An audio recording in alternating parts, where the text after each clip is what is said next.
So I tried watching one of these streaming original movies, ready to bring you a review here this week, and I couldn't finish it. And then I tried watching the second of these straight to streaming movies so I could bring you a review here this week, and I couldn't finish it. So I decided just to make a video about the fact that I tried to watch these two movies and I could not finish them. Welcome to another movie review video.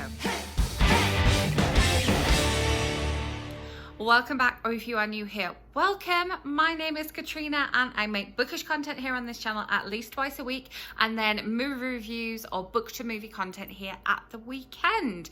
They're normally a little more positive than this video, but the fact that I tried to watch these two films and just could not get into them, I felt like I had to make a video talking about it. In the description box below, you will find all of my social links, including my blog and my Goodreads, so you can keep up with my reading in between videos. And I will leave a playlist of my movie reviews linked up above here in case you are looking for something that I actually recommend to watch this week. So the first of the films that I tried to watch so I could review for you here is The Binge, which is a Hulu original movie. I didn't have Hulu for a little while, but with all the kind of new shows starting in September, especially, well, September, October, November, especially Grey's Anatomy, I resubscribed to Hulu again and was excited to watch The Binge. It's Vince Vaughn. It's supposed to be a bit of a comedy take on The Purge. Basically, IMDb says, set in a time where all drugs and alcohol are illegal, the only day anyone can participate in the fun is on binge day. And fun is not a word I would use around this movie. I thought it was going to be a bit of a, like, you know how Scary Movie was a take on Scream and all the kind of teen horror movie cliches. I thought it was going to be like a bit of a take on The Purge, which I also really didn't like.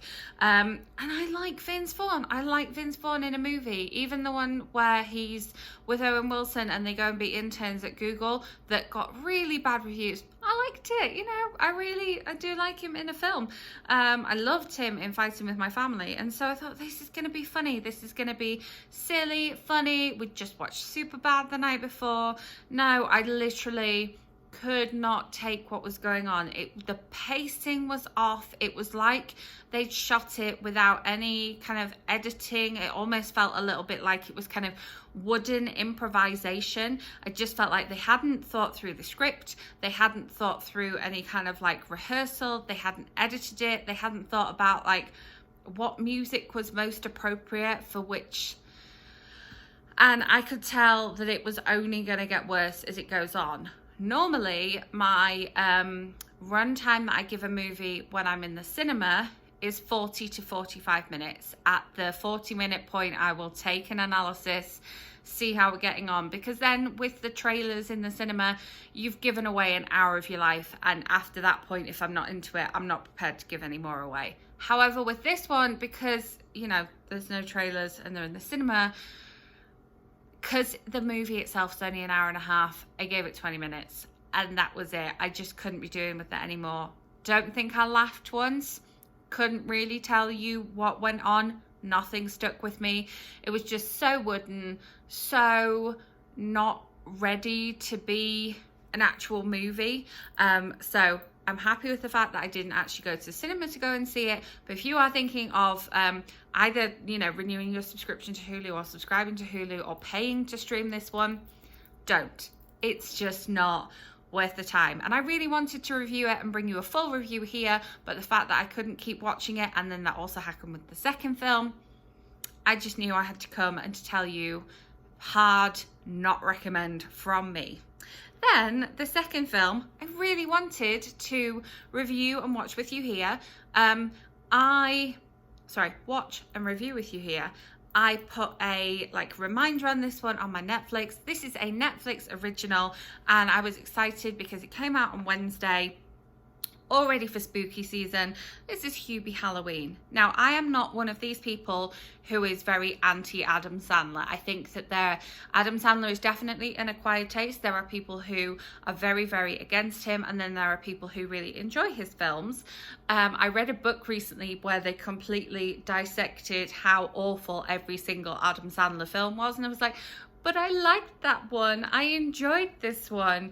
And yeah, they are somewhat problematic when you sit down and analyze them fully. However, I still do generally find Adam Sandler funny. Like, I didn't like Click, and Uncut Gems was very stressful, but aside from that, I've pretty much laughed / enjoyed my way through Adam Sandler movies, so I was excited for Hubie Halloween. IMDb says, despite his devotion to his hometown of Salem and its Halloween celebration, Hubie Dubois is a figure of mockery for kids and adults alike. But this year something is going to go bump in the night, and it's up to Hubie to save Halloween. Now this one is an even more kind of star-studded cast than the Binge. So I had, strong feelings that it was going to be good, it was going to be funny, silly, like a sort of Halloween scary movie antidote set in Salem. So I was like, oh, getting Hocus Pocus vibes. It's got Adam Sandler, Kevin James, Ray Liotta, Steve Buscemi, Rob Schneider, Maya Rudolph, Tim Meadows. Like, it's a who's who of kind of former SNL stars and, big comedy names from comedy movies. A lot of people who always are in Happy Gilmore films. But Happy Madison, Happy Gilmore, which was his production company, Happy Madison and Happy Gilmore's the movie. The fact that he is just like mocked by everyone, I just didn't get it. Just felt very uncomfortable. The fact that these were adults basically bullying another adult and nobody was doing anything about it. And I didn't like the fact that his mum was just not tuned into it at all either. Things that were happening, he tried to kind of protect her from the fact that he was getting bullied by everyone. But like, if within the first half an hour of a film he's already gone over the handlebars of his bike in a like comedy way 3 times, it's just too much. Like, try another joke, try a less like physical comedy joke. And I also found the way that he spoke throughout the film, Adam Sandler, really difficult to understand, and also like really mocking people in not a nice way. And I know I talked at the beginning about how like somebody said how problematic all his films were, and I was sat there going, oh, but I like them. And I just felt like he didn't have to put on such a sort of quote unquote silly voice as he did. The character itself was already quite silly, and the storyline and the plot were already quite silly. It was just taking it one step too far, and it just wasn't called for. Then the fact that, people would throw things at him, people would do things that would cause him injury. Like, there was a broken window, and he was like pushed down some stairs, and he was invited into a school, and then all of the school kids threw stuff at him, and the teacher there just didn't do anything about it. I'm like, that's not good, like, protection of people in the school. Like, you're supposed to be like in loco parentis when you're in school, and that doesn't just mean protecting the kids that are in there. You're protecting visitors from kids and kids from visitors. And it's just like, no, it was just too much. And I stopped it, and then I tried to pick it up again, and I thought maybe, if I'm like a little bit more chilled out and just kind of still go down in bed and try and watch it, maybe it'll seem funnier. But I just couldn't see where it was going at all. Somebody escaped from a psychiatric unit which was labeled mental hospital. Didn't like that. Not to be watching it on the eve of World Mental Health Day. And I was like, okay, so we're kind of going with a like Michael Myers Halloween uptake here. And then we had Steve Buscemi being a bit of is he a werewolf? Is he dead? Is he a zombie? I don't know, but I couldn't see, it didn't kind of get to the point quick enough. It was just silly humor, and the kind of painful silly humor, not like, oh, we've got like something that's happened that's very physical humor, then we've got something that's like very vocal, and then we've got something else that's like, like bodily fluid type of humor. Like, I'm fine with silly humor. I like silly humor, and I like other Adam Sandler films, and I just couldn't keep watching it. And unlike the Binge, I gave it a good like 30 minutes, and then I stopped it, and then I watched another like 10-15 minutes of it. So I did give it my 45 minutes.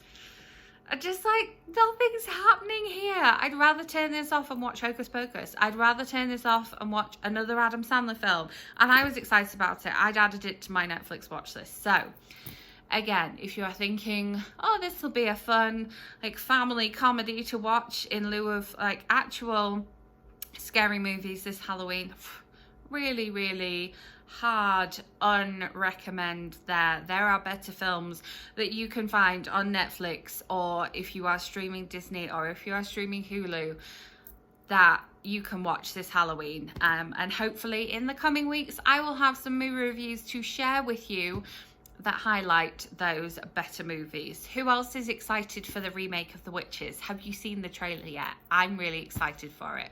So in the comments, please do recommend better, family friendly, more on the comedy side, Halloween, autumn type movies to watch. I need some antidotes to these two that I could not watch. What a waste of time. I am normally more positive with my movie reviews. I bring you movies that I recommend and that I wanted to share here, but the fact that I had these two back to back that I could not finish, I had to share with you. So do make sure you are subscribed so that my future movie reviews land in your subscription feed. Hit that notification bell to be notified of my bookish content in the week. If you enjoyed this video, give it a thumbs up. Let me know in the comments movie recommendations. Are you excited for The Witches? You know I will be bringing you a review here very, very soon. And yes, I will be back with more bookish content in the week for you, and then more movie reviews here for you next weekend. So I will see you then. Thanks for watching.